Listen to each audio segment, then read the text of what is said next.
someone else is holding all the doors, opening all the doors. They've got the Secret Service. If they ever go into, they're not transacting the money anytime they go out anywhere, right? Someone else is handling all that stuff. So can you imagine that? Like having that little say over what goes on in your life, yet the president of the country gets a lot of stuff accomplished in a day, right? and has a lot of influence. And so what I'm arguing is, we all, like, I have an egg-shaped head, so it's more proper for me. I have this oval office up here, right?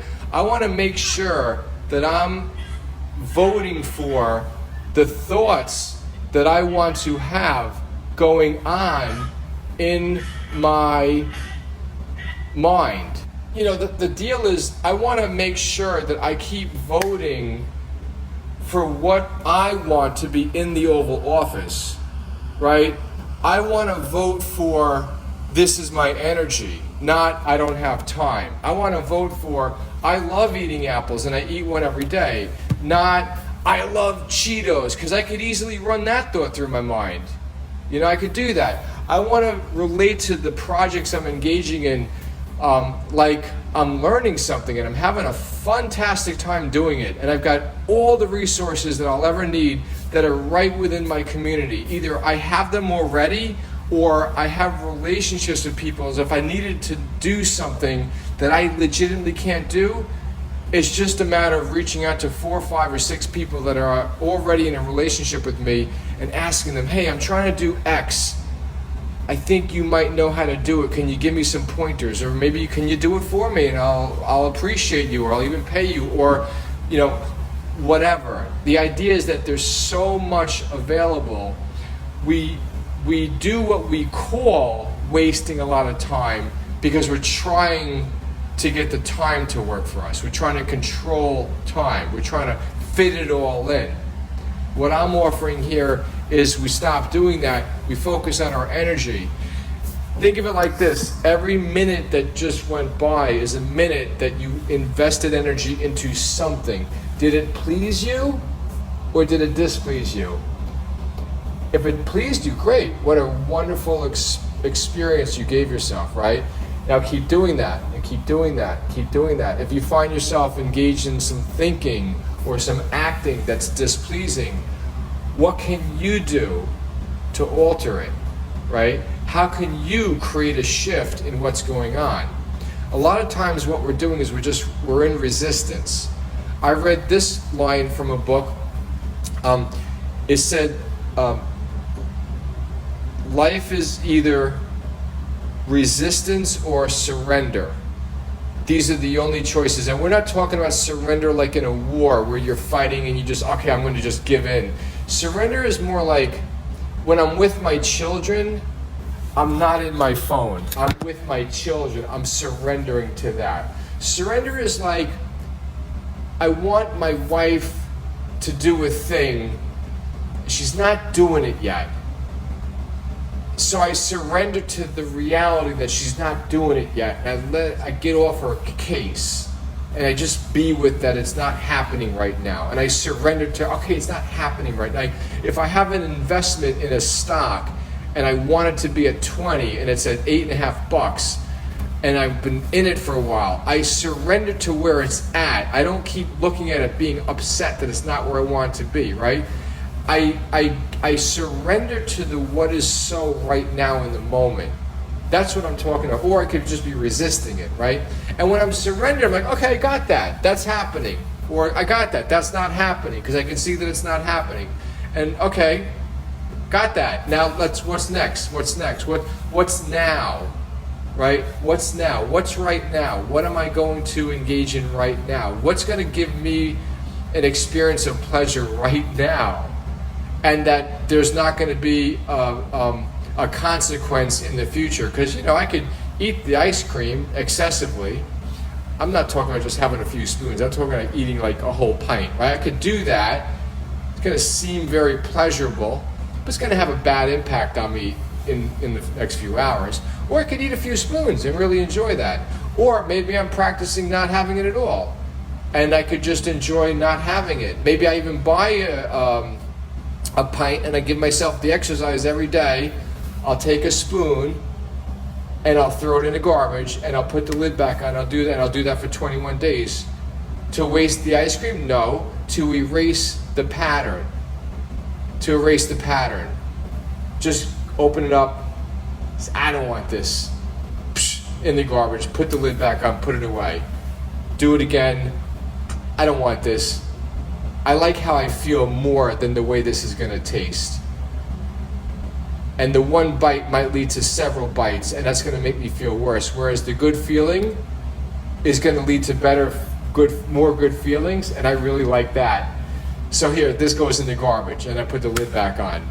And I keep doing that. And after I do that a bunch of days in a row, I've effectively broken the pattern. Or I could go to therapy and talk about it all week long, and I could just keep eating every night.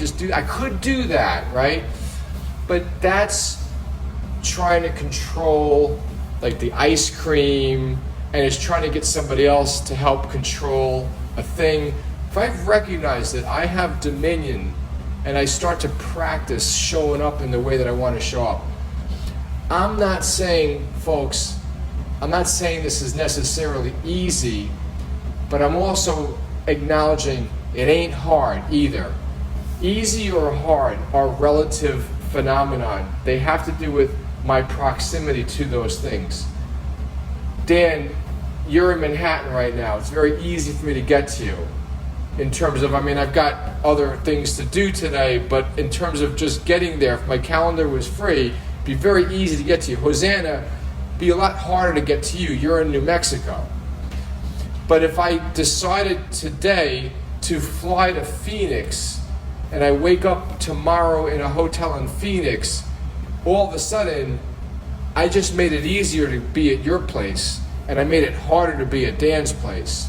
So what I'm talking about here is the art of non-resistance, is when I recognize who I am and what I want to experience and what my goals and ambitions are, I start to intercept the resistance. I recognize how I'm making resistance unnecessarily, and I start to dive into it. I love what you talked about, Dan, with the lists, because I heard a concept one time, like busy work, right? Like, we can get into busy work. Like, I could be busy, I could be doing stuff, but I could be doing stuff that's actually not actually helping me get what I want accomplished. I could be busy, right? So I find making lists, if that's the extent of what I do, I could be doing that, but I'm not executing. So what's great is if I'm writing a list, because I want to capture things, get things out of my mind, get them on paper, that's useful. And if while I'm doing that, I'm also making sure that, okay, let me make sure I'm doing at least one of the things on my list right now while I'm working on my list, right? General Patton said this, which I love. A good plan violently executed today is preferable to the perfect plan tomorrow.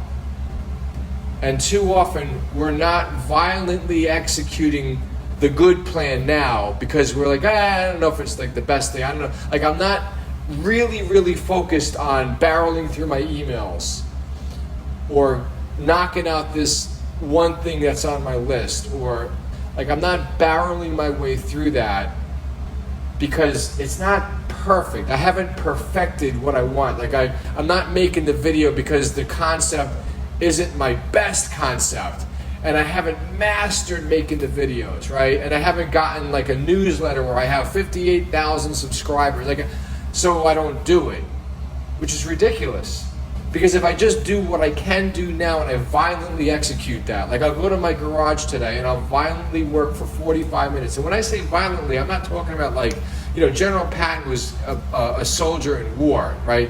But there's an ambiguity to that word. It doesn't mean like I'm sitting there like aggressively, like angrily, like, taking my proverbial gun and like shooting all the boxes. And it's like, no, I'm hungrily, aggressively, lovingly, with clarity, with like, I'm not going to be distracted right now energy, with like dedication energy, with like, I'm so happy to be here. Like if I can say this, like the energy of literally making love to the person who's literally your soulmate, because it's a genuine expression of how much you love that person. And you're just in the moment. You don't want anything else. You don't want to stop for anything, right? So the idea is if I'm organizing my garage, or if I'm working on something for my business, or if I'm cleaning dishes, like to be that passionately engaged in that activity in that moment. That's the idea, right? Because then what's happened when that time has gone by? I just gave myself an experience that's totally worth having, and I have no regrets for anything else that might still be on my list. I'm not looking at the clock. I might be present to how much time has gone by, and I might say, wow, that was amazing. Look how much time we spent organizing the garage, right? We say, well, I didn't know we could do it for that long. Look how much progress we made, right? We could do that. Like I could say, oh, I got all these. Hey, you want more tips on getting power over time? Well, join me for Time Machine Tuesdays every Tuesday at 12 p.m. Eastern. Visit billysparkle.com/Time Machine Tuesdays to learn more.